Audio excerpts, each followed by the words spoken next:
하나님이십니다. 이 부분을 우리가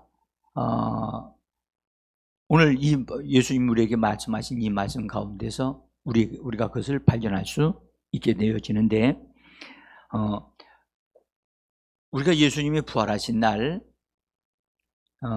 안식구 첫날 새벽에 예수님이 부활하셔서 그 다음에 기다렸던 그 사모했던 여인 막달라 마리아를 만나시고 여인들을 만나시고 난 다음에 하늘로 승천을 하셨는데, 그 승천을 가리켜 비밀스러운 승천이라고 저는 말씀을 드렸습니다.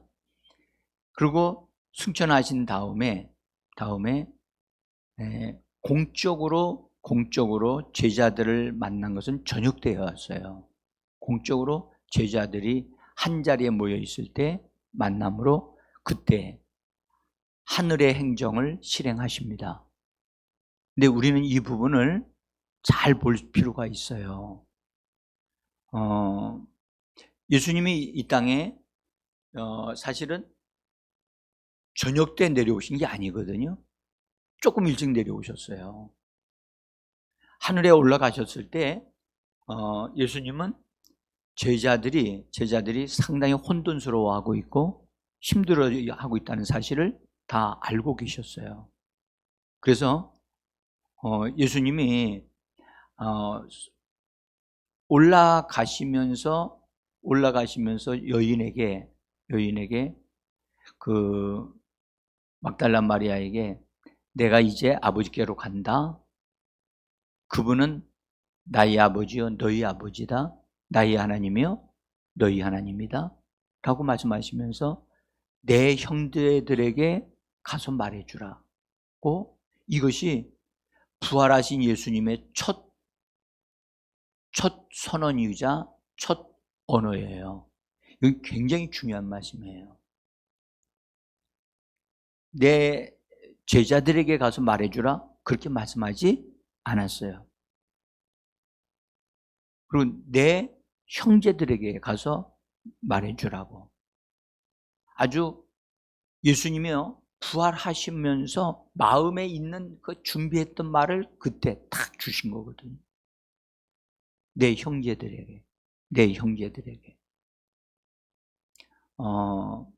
예수님이 이 땅에 오셔서 예수님을 따르는 사람들을, 제자들을 내 형제들이라고 부르신 적이 없어요. 없다고요. 그런데 부활하셔서 첫 번째로 지금 막 흩어져 있는 예수님을 믿는 사람들이 막 흩어져서 어떤 이들은 방콕으로 들어가고 어떤 사람들은 막 엠마로 내려가고 막 그렇게 되어져 있는 상황인데, 주님은 그런 사람에게 내 형제들이라고 말씀하셨어요. 여러분들, 형제가 되어지려면 뭐가 필요하죠? 주민등록증이 필요한가요? 네? 네. 형제됨의 증명이 필요해요. 여러분들, 어떤 사람이 형제죠? 네. 형제라고 할 수 있는. 그래서 예수님이 말씀하시는 형제는 예수의 피가 흐르고 있는 자고 예수의 생명이 있는 자가 동일한 생명이 있어야 그것이 형제가 되어질 수 있어요. 그런데 형제들에게 라고 말씀하시면서 그렇게 말씀을 하셨거든요. 근데 제자들은, 이 여인은 그게 무슨 뜻인지 몰랐어요. 단 예수님이 말씀하셨기 때문에 가서 전했을 뿐인데 그대로 말했는지는 모르겠어요. 근데 여인의 입장에서는 예수님이 형제라고 하신 이 말씀의 가치를 알았더라면 그 말 그대로 전했어야 하겠죠. 어쨌든 여인이 말한 것에 대해서는 구체적으로 나오지는 않습니다만은, 어쨌든 이 여인의 소식도 이제 여인들이 전하는 소식도 제자들이 다 들었어요. 다 들었고, 그 다음에 그래서 오전에는 예수님이 움직이심이 거의 없었어요. 부활하신 예수님이 나타나심도 없었고, 오후의 시간대에 제자들에게 예수님 나타나기 시작을 하셨는데, 먼저 베드로에게, 성경에 보면 베드로에게 나타나셨다고요. 여러분들, 베드로가 그때 상태는 어떤 상태였는지 아시죠? 그는요, 예수님을 자기가 부인했잖아요. 부인한 것에 대해서 예수님이 또 자기가 부인할 때 닭이 3번 울기 전에 네가 나를 3번 부인하리라 하신, 그때 부인하니까 예수님이 베드로를 쳐다봐서 눈과 눈이 마주쳤단 말이에요. 그래서 아마 베드로가 더 마음에 찔려서 나가 멀찌까지 달려가가지고 대성통곡하고 울었다고 그랬거든요. 근데 그가 그렇게 마음에 자기는 결단코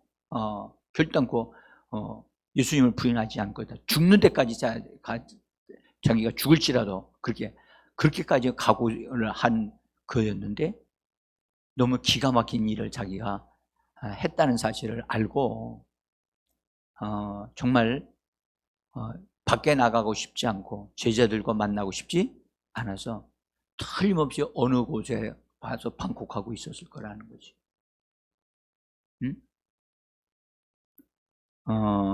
대개요, 여러분들, 자기가 실수를 하고 자기가 실패를 했을 때 숨고 싶고 사람들 만나고 싶지 않거든요. 오늘도 여러분들, 우리 성도들 가운데도 그런 사람이 있을 수 있어요. 오늘 자기가 행한 것들을 볼 때 자랑스럽지 못하고, 또 그렇게 되어지면 그냥 얼굴도 보이고 싶지도 않고 예배에 나오고 싶지도 않아서 안 나오는 수도 있어요.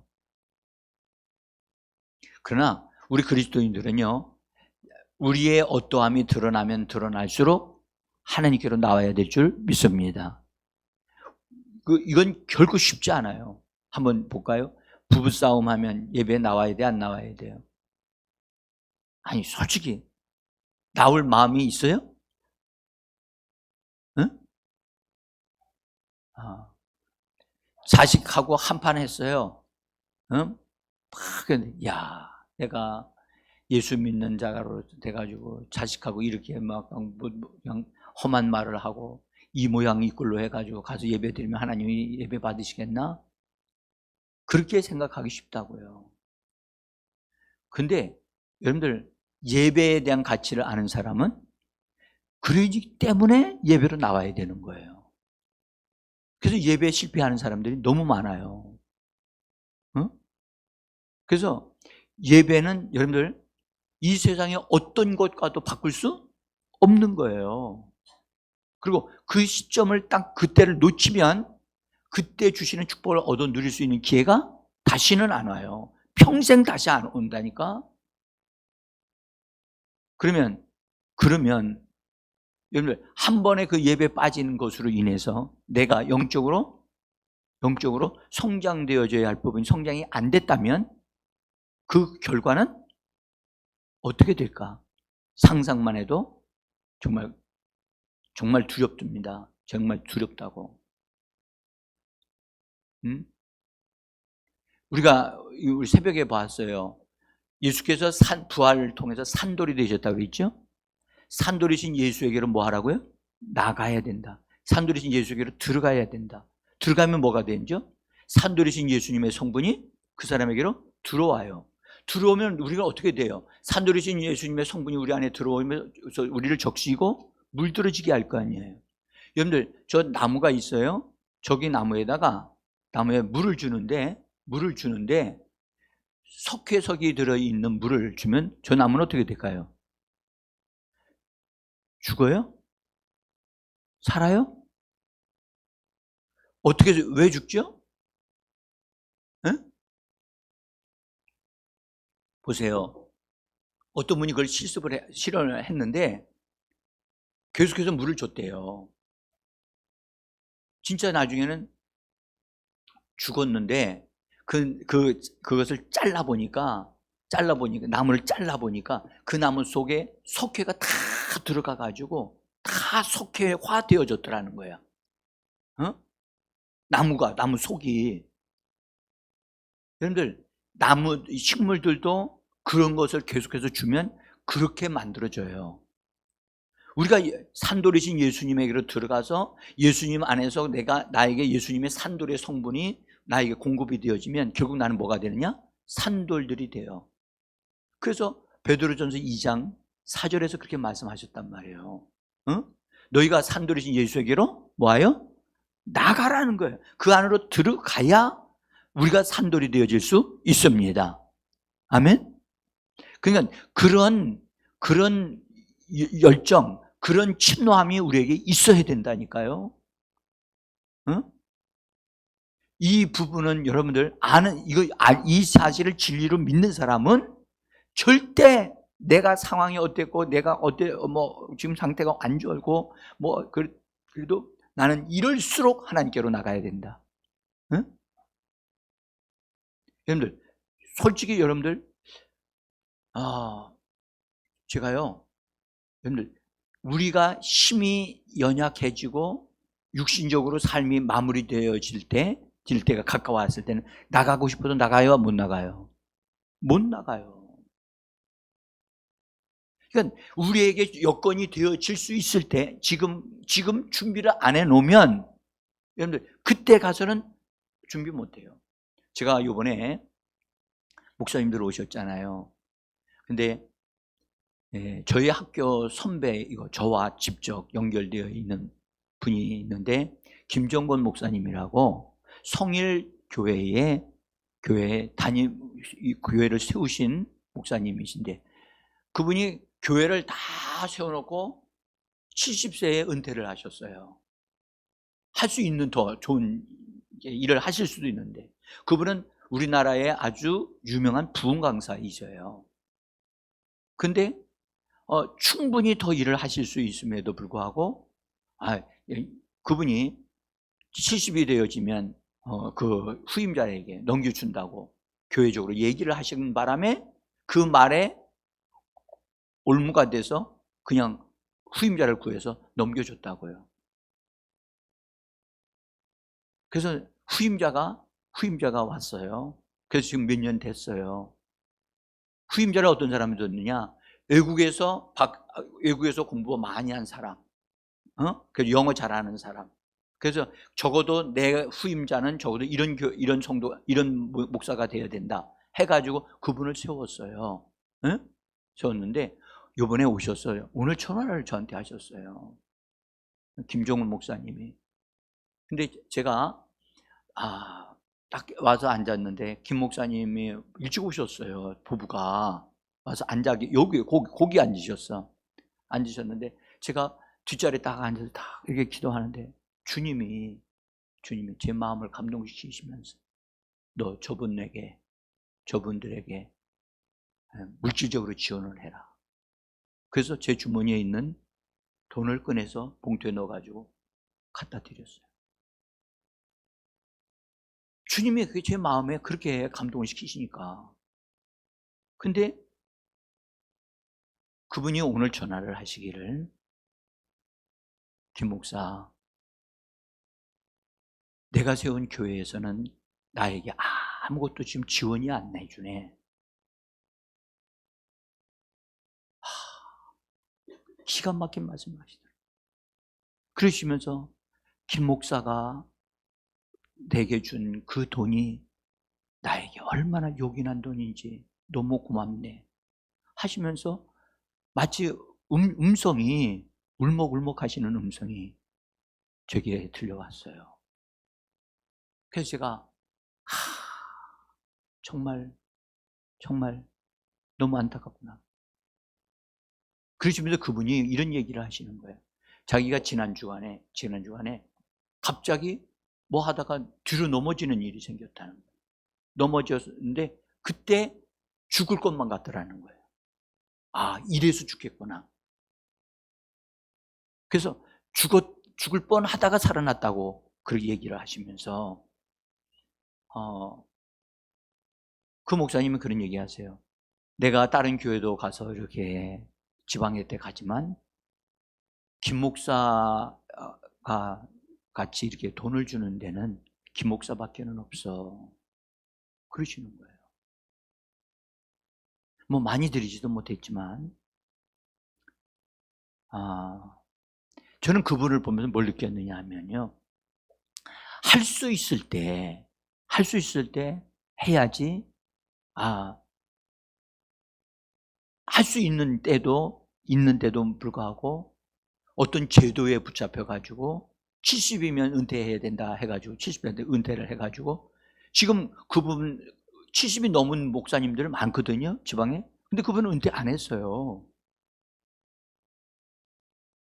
그러니까 사역을 안 하니까 급속도로 노화가 진행되어지는 거예요. 사역을 해야 젊어졌거든요. 그리고 강한 의지력이 생긴단 말이에요. 여러분들, 일 안 하는 사람은 일하다가 일을 그만두면요, 금방 늙어요. 여러분들, 대통령들 보십시오. 대통령 하고 난 다음에 은퇴하지 나오잖아요. 나온 다음에 여러분들 얼마 있지 않으면 얼굴색 모양이 어때요?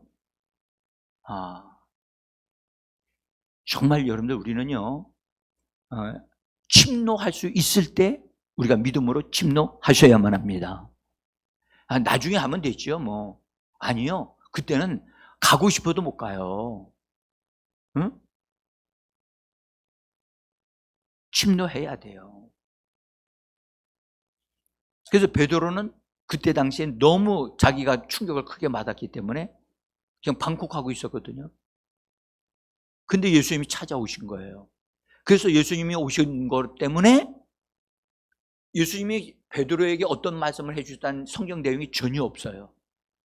중요한 것은 베드로가 그 방콕에 있다가 부활하신 예수님을 보고 만난 다음에 그가 방에서 나와서 제자들의 모이는 모임에 왔다는 거예요.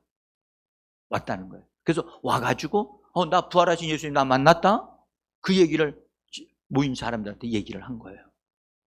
그러니까 베드로가 얘기를 한 거예요. 그리고 안 나오던 베드로가 나와서 나 이제 정신 차렸다. 그러면 얘기를 하는 거예요. 부활하신 예수님 봤다? 그러니까 부활하신 예수님 못 본 제자들이 야, 베드로가 보이네 지금. 다시 나왔네. 이제 그렇게 된 거예요.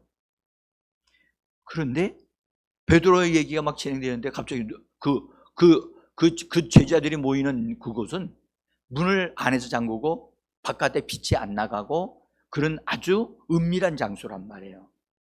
다락방 비슷하게 되어 있는 장소인데 자기들만이 아는 장소, 아주 그런 장소였는데 거기에 엠마오로 내려갔던 두 제자가 저녁 때까지 자기 마을에 갔다가 다시 예루살렘으로 다시 올라왔거든요. 그러니까 저녁 조금 늦게 거기 도착한 거야. 도착해서 문을 두드리니까 사람들이 문을 열어주고 그 제자들이 들어와가지고 두 사람이 얘기를 한 거예요. 자기들이 엠마로 내려가면서 예수님이 자기들에게 성경을 가르쳤는데 마음이 뜨겁더라. 근데 우린 예수님인 줄 몰랐다. 그리고 막 우리가 자기가들이 막 한 걸 다 얘기해주고, 근데 마을에 도착해가지고 우리로 하여금 식사하려고 다 갔는데 그분이 기도해 주시는데 그때 눈이 번쩍 열려가지고 그분이 부활하신 예수님이라는 사실을 우리가 알았다. 그래서 여기 온 것이다. 막 그렇게 얘기하니까 와, 예수님이 거기서도 나타났구나. 그러니까 제자들이 막 서로 예수님 부활하신 게 맞아. 확실해. 막 이러고 있는데 이제 모이는 제자들이 모였단 말이죠. 모였는데 자, 거기 누가복음 종이를 한번 봐요. 누가복음 24장 33절로부터 35절에 있어요. 종이에 나와 있어요. 여기 우리 목사님 띄워주셨어요. 같이 읽어봅시다. 예루살렘에 올라가 보니 11 제자 및 그들과 함께 한 자들이 모여 있어 말하기를 주께서 확실히 살아나셨고 시몬에게 보이셨다 하는지라. 두 사람도 예수께서 떡을 대심으로 자기들에게 알려지신 것을 말하더라. 이렇게, 그러니까 그래서 모인 무리가 예수님이 부활했구나. 확실하다니까. 그러니까 그렇게 이러고 있는데 그때 문도 열지도 않는데 예수님이 딱 등장을 하신 거예요. 그래서 그 등장 나오시면서 너희에게 편안이 있을지어다 라고 하시면서 인사를 하시니까 제자들이 거기 모이는 사람들이, 여러분 한번 생각해봐요. 우리가 여기가 이렇게 우리가 모여 있는데 예수님이 딱 나타나셔서 샬롬 하시면서 우리에게 나타나셨다. 그러면 우리는 어떨까요? 응? 정말 충격이죠. 충격이죠. 그렇게 그분이 지금 우리와 함께 계신단 말이죠. 그런데도 우리는 영적으로 눈이 안 열렸기 때문에 안 보이는 것뿐이지, 그분은 약속대로 두세 사람이 내 이름으로 모인 곳에 내가 그들과 함께 하시겠다고 하는 약속의 말씀대로 이루고 계신 줄을 믿으시기를 바랍니다. 그래서 예수님이 나타나셔서 그들에게 그렇게 나타나셨어요. 잘 보세요. 그러니까 제자들이요, 보세요. 베드로를 예수님이 만난 다음에 베드로가 일어나서 그들 제자들 모임 속에 들어갔고, 엠마로 내려가던 사람이 다시 돌아왔고, 딴 데 갔던 사람 빌립은 예수님이 안 찾아가셨어. 빌립 아시죠? 빌립은 안 찾아가셨어요. 왜요? 왜 안 찾아가셨죠? 빌립은 어떤 사람이었죠? 네? 빌립이 아니 도마, 죄송합니다. 도마에게 예수님이 안 찾아가셨어요. 그는요, 아주 그는 의심도 많고 불신이 많거든요. 그래서 멀리 도망갔었거든요. 그리고 주일날도 전혀 움직이지도 않고, 그래서 주님이 그의 어떠함을 아셨기 때문에 그냥 내버려두시면 나중에 돌아올 것이다 하는 걸 아시고, 하여튼 제자들이 모인 상태에서 예수님이 그들에게 자기 자신을 보여주시고 그 제자들을 불러 모으신 거예요. 왜요? 왜 불러 모으셨죠? 저녁 때? 바로 이것은 하늘 행정을 하늘에서 하나님이 결정하신 것이 이 땅에 이루어지려면 예수님이 제자들에게 말씀을 하셔야만 그 역사가 이루어지기 때문에 제자들을 한자리로 불러 모으신 거예요. 그러니까 하늘에서 뜻이 이루어진 것 같이 이 땅에서 이루어지려면 하나님이 원하심을 따라 그것을 말해내는 하나님의 사람이 있어야만 그 역사가 일어나는 거예요. 응? 그래서 하나님의 마음을 만지고 줄 아는 사람, 하나님이 원하시는 것을 말할 줄 아는 사람, 하나님의 언약을 말할 줄 아는 사람, 그런 사람이 필요한 거예요. 근데 예수님 당시에는, 예수님 부활하셨을 때 제자들의 상태가 그것을 말해낼 수 있는 사람이 한 사람도 없었어요. 응? 그래서 예수님이 그들에게 나타나셔서 그거 하늘의 행정을 아시는 분이 주님이시니까 주님이 그것을 말해내셔야만 했던 거예요. 응? 그래서 공개적인 모임을 예수님이 주도하셨다니까. 베드로, 너도 거기로 가. 엠마로 내려간 제자들도 글로 가. 그래서 한 자리에 다 모이게 만드셨다고. 그래서 저녁 때 한 자리에 모여 있을 때 서로 이야기도 하는 그 사이에 예수님이 나타나셔서 그들에게 인사를 하시면서 드디어 하늘에서 하나님의 결정하신 바 된 그것이 이 땅에서 제자들에게 이루어지고 하나님의 역사가 이루어지게 하는 놀라운 현장이 오늘 우리가 읽은 이 말씀에서 이루어지는 거예요. 응? 그런 입장에서 눈을 크게 뜨고 보셔야 된다는 거예요, 이거를. 자, 그래서 지금 예수님이 맨 처음에 오셔서 샬롬 하고 인사하고 왔거든요. 근데 두 번째 다시 샬롬 하고 평강이 너에게 있을지어다 그러셨거든요. 두 번째 평강은, 이것은 첫 번째는 인사로 하신 것이고 두 번째는 진짜 평강을 주시는 거예요. 여러분들, 예수님이 이런 요한복음에 이런 말씀하셨어요. 내가 너희에게 주는 평안은 세상이 주는 것과 같지 않다라고 하시면서, 내가 너희에게 주는 평안을 주노니 하시면서 평강을 받으라고 말씀을 하셨다고요. 근데 그 평강을 실제로 지금 예수님이 부활하셔 오신 그분이 여기 제자들에게 오셔서 평강을 주시고 계시는 거예요. 이 평강은 어디에 들어 임하는 거죠? 우리의 성경에 너희 마음이 그리스도의 평강이 너희 마음을 주장하게 하라. 지금 제자들이 다 마음이 두려워하고 무서워하고 있잖아요. 그죠? 두려워하고 무서워하고 있는 것들을 다 정리할 수 있고 그걸 지배할 수 있는 것은 하나님의 평강만이 그것을 지배하고 다스릴 수 있는 줄 믿습니다. 하나님이, 주님이 주시는 이 평강을 우리가 믿음으로 주님이 지금 나에게 평강이 너에게 있을지어다 라고 나를 향하여 말씀하시기 때문에 그 말씀이 나에게 이루어지고 이건 내게 주신 말씀으로, 주님의 새 언약 안에서 주시는, 내게 주시는 말씀으로 받아들이고 그걸 받아들인다고 고백하는 사람에게는 주님의 평강이 우리 안에서 점점점 더 증가되어지는 줄 믿습니다. 그래서 여러분들 그 서신서를 읽어보면 너희에게 그리스도 예수의 은혜와 평강이 더 넘칠지어다, 더해질지어다, 그렇게 인사하는 것을 여러분 보신 적이 있지요? 그렇습니다. 은혜와 평강은 반드시 증가되어지는 겁니다. 아멘? 증가되지 않는단 말은, 증가될 수 있다는 말은 쭈그러들 수도 있다는 뜻이에요. 응? 작아질 수도 있다는 거예요. 은혜, 평강이 적어지게 되면 뭐가 생긴다는 거죠? 걱정이 생기고 의심이 생기고 두려움이 생길 수 있다는 거예요. 응? 그러니까 여러분들 두렵고 걱정되어지고 이런 것은 주님이 주시는 평안이 나를 지배하게 해야 되거든요. 예?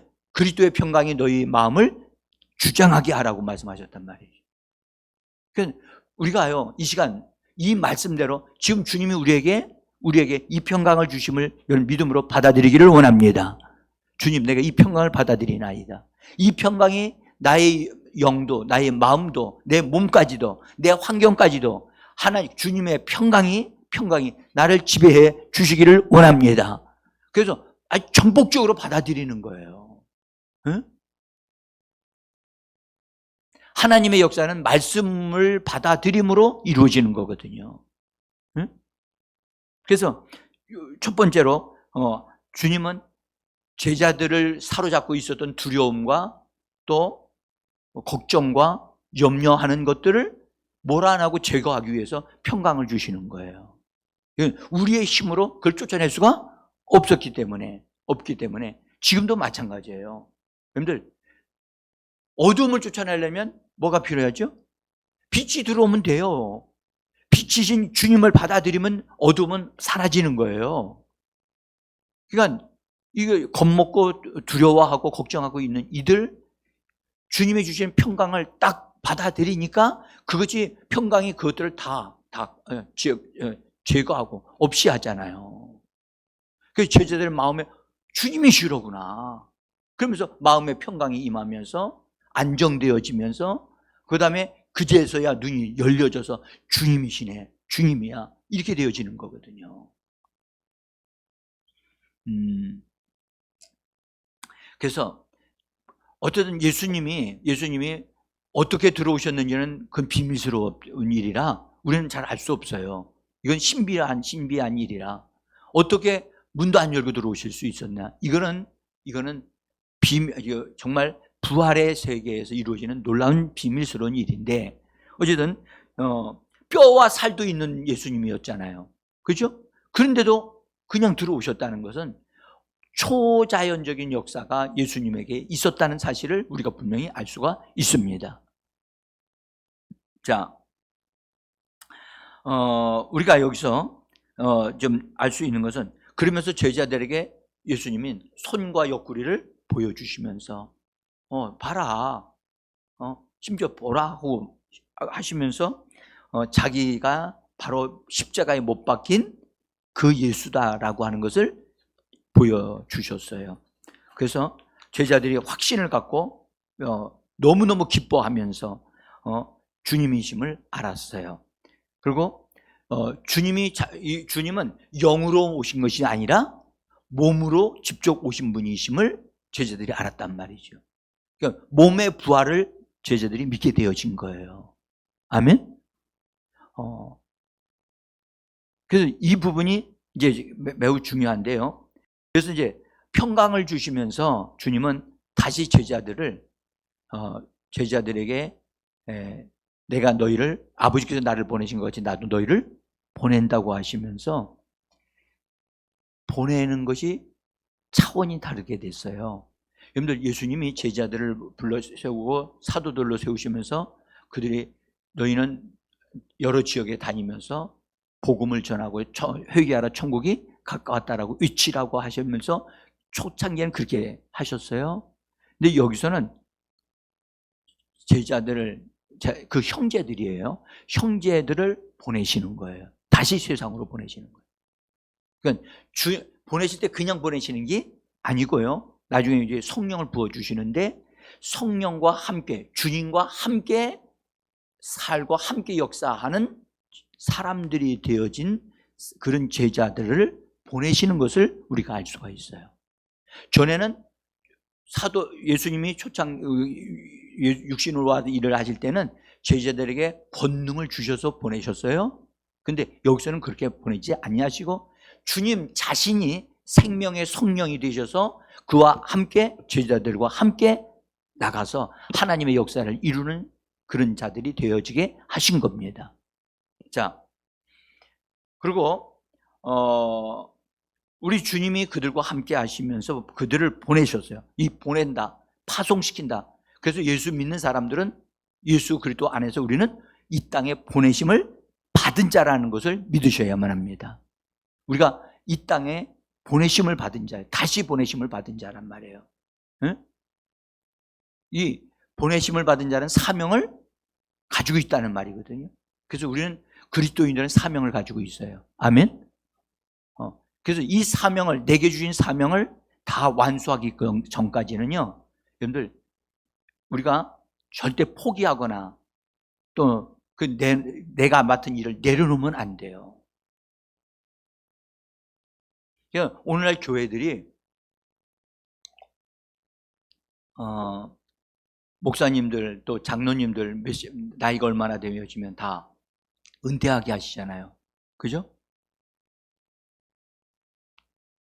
여러분, 은퇴 문화는 성경에 있어요? 세상에 있어요? 교회 안에 들어와서는 안 될 것이 은퇴 문화예요. 근데 이 은퇴 문화, 세상에서 은퇴를 하시고 그런 것을 다 하니까 교회도 그렇게 해야 된다라고 생각을 해서 은퇴를 하게 하는, 이것은 하나님 방식이 아닙니다. 그래서 은퇴하지 않아야 할 분이 은퇴를 해가지고 후회하는 사람이 참 많습니다. 참 많습니다. 자, 그 다음에 주님은 주님, 부활하신 주님께서는 그들에게 숨을 내쉬시면서 성령을 받으라고 그러셨죠. 숨을 내쉬시면서, 호흡하여 내쉬시면서 성령을 받으라고 그랬어요. 그러니까 여기서 말씀하고 있는 성령과 오순절에 부어주신 성령은 정도가 달라요. 여기서는 호흡으로 불어넣어 주신 거예요. 생명의 성령을 불어넣어 주신 겁니다. 그래서 먼저 생명의 성령이 필요하니까 그들에게 생명의 성령을 공급해 줘요. 여러분들, 우리에게도 우리 성령 받았습니까? 우리 안에 임하신, 우리 내면에 우리 안에 임하신 성령은 우리가 지금 호흡하는 순간까지 그분은 우리 안에서 성령과 우리는 함께 호흡하고 있어요. 응? 그래서 내 안에 성령에 의해서 우리가 이 땅의 삶을 마무리 짓는 날까지 정말 강해진 사람이 되어져야만 합니다. 응? 자, 그래서 주님께서는 우리가 이미 봤지만 생명 주는 영이 되셨다 그랬죠? 그래서 자기 자신을 생명으로 주실 수 있는 분이 되셔가지고 성령과 함께 우리 안에 불어넣어 주신 거란 말이에요. 그러면서 여러분 하나 알아야 될 것은 성령 받은 사람은 다른 사람에게 성령 받을 수 있게 할 수 있어요, 없어요? 어떻게 해요? 어떻게 알았어요? 응? 다른 사람을 위해서 기도해가지고 성령 받는 일이 일어나죠. 보세요. 성령을 받은 사람은 성령을 다른 사람에게 분배할 수 있어요. 왜냐하면 그 사람 속에 생명 주는 영으로 주님이 함께 하시기 때문에 그 사람을 통해서 생명이 전달될 수 있는 것입니다. 응? 자, 어쨌든 이제 일단 마무리를 지어야 되겠는데, 여러분들 여기서 중요한 것은 하나, 이런 용서하는 권세를 주셨어요. 용서하는 권세. 뭐라고 여기서 너희 예수님이, 여러분들 본래는요 예수님만이 내 죄 사함 받으니라 하실 수 있었어요. 그런데 부활하신 다음에 제자들에게 성령을 불어넣어 주신 다음에 하신 말씀이, 너희가 누구의 죄든지 사하면 사하여질 것이고 누구의 죄든지 그대로 두면 그대로 있을 것이라. 그러니까 죄를 사하는 권세가 제자들에게 위임되어졌고 권세가 나눠진 것을, 분배되어진 것을 우리가 알 수가 있어요. 그러면 성령 받은 사람들은 다른 사람들의 죄를 사할 수 있어요. 있단 말이에요. 그러니까 우리가 그들에 대해 죄를 사하지 않으면 그들의 죄는 그대로 남는다고요. 우리에게 주신 이 권세를 우리가 잘 사용하면 다른 사람이 잘못하는 것도 예수의 이름으로 용서합니다 라고 선포함으로 그들의 죄가 사함을 받을 수 있도록 하는 놀라운 역사가 일어나게 할 수 있는 것입니다. 이 위대한 하늘 행정에, 하늘에서 이미 하나님에 의해서 이미 결정되어진 상황이에요. 이 결정된 상황을 이 땅에서 이것이 집행되게 하려고 하니까 이것이 드러나도록 말해주는 자가 있어야 되잖아요.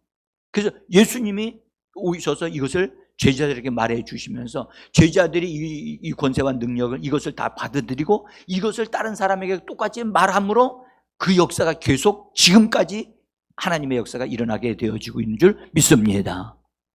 여러분들, 그래서 이 역사는 우리에게 달려 있어요.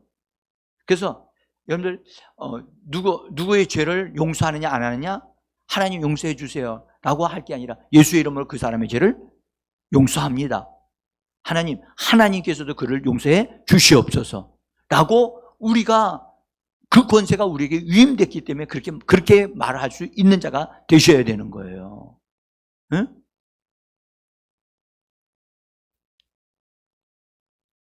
그래서 우리에게 이것을, 이런 엄청난 것을 우리에게 주신 것은, 여러분들, 우리는 어디에서 속한 사람이에요?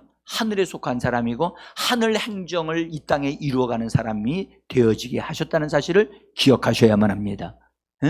주님이 부활하셔서 다시 이 땅에 다시 오셔가지고 제자들에게 이것을 주신 것은 하나님의 뜻이 하늘에서 이루어진 것 같이 이 땅에서 집행되게 하려고 이것을 첫 모임에서 이것을 우리에게 주신 겁니다. 그래서 우리는요, 여러분, 하여튼 죄를 사하는 권세는 항상 사용하셔야 돼요. 사하는 권세는 항상 사용해야 돼요. 다른 사람들이 잘못할 때 예수 이름으로 저를 사합니다. 주여 저들의 죄를 저들에게 돌리지 마옵소서 라고. 여러분들, 실수하는 사람들 많잖아요. 그죠? 우리 핍박하는 사람들도 있잖아요. 우리 욕하는 사람들도 있어요. 그러면 그 사람들에 대해서 하나님 죄를 기억해 주셔서, 그러면 하나님 그 죄를 기억하시는 거예요. 근데 우리가 사람들을 살릴 수도 있고 우리가 그 하나님께로 그들을 인도할 수도 있는 거예요. 그래서 그리스도인들이 잠잠하면 세상 사람들이 망하는 거예요. 그리스도인들이 이 사람 살려주세요 하나님 하고 붙잡고 기도하면 하나님은 그를 살려주셔야만 돼요. 왜냐? 우리에게 주신 권세가 효력을 발생하고 있기 때문에 그런 거예요. 응? 이건 엄청난 말씀이거든요. 그래서 이 말씀을, 오늘 이 말씀대로 하나님, 이 말씀대로 내게 주셨고 내가 성령 받은 자로서 하나님 이것을 예수 이름으로 활용하고 사용하는 자로서 내가 쓰임받기를 원합니다. 우리가, 여러분들, 이 말씀이 그 제자들 그때만 사람에게 주신 게 아니라 교회에게 주셨고 우리에게 주신 것이기 때문에 이걸 사용하는 저와 여러분들이 되어지기를 예수 이름으로 축복합니다.